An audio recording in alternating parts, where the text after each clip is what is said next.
On a ici cette fonction f là, et on s'intéresse à la suite un définie par un plus 1 égale f de un, avec un u0 qui appartient à l'intervalle 0, 1 ouvert.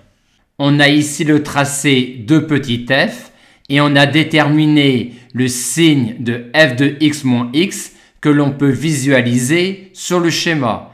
Et on a également trouvé que le signe de f rond f de x moins x dépend uniquement du signe de bêta moins x. On nous demande alors de montrer que la suite un converge et de déterminer sa limite. Si on considère l'intervalle 0, 1 ouvert, on a u0 qui appartient à 0, 1 ouvert, l'intervalle 0, 1 ouvert qui est stable par petit f, mais f qui est décroissante sur 0, 1 ouvert. Par conséquent, on peut dire que tous les termes de la suite seront dans 0, 1 ouvert et que U2n et U2n plus 1 seront des suites monotones mais de monotonie opposée, et ce, des n égale 0.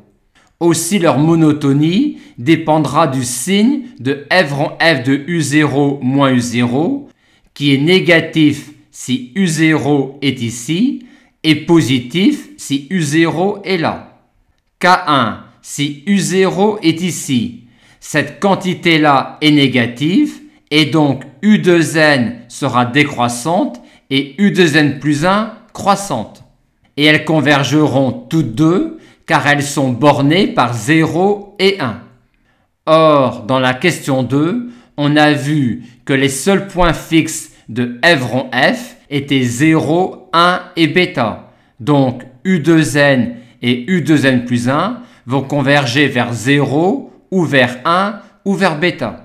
Mais l'image de l'intervalle bêta 1 par f étant l'intervalle 0 bêta et réciproquement, l'intervalle bêta 1 est donc stable par f rond f.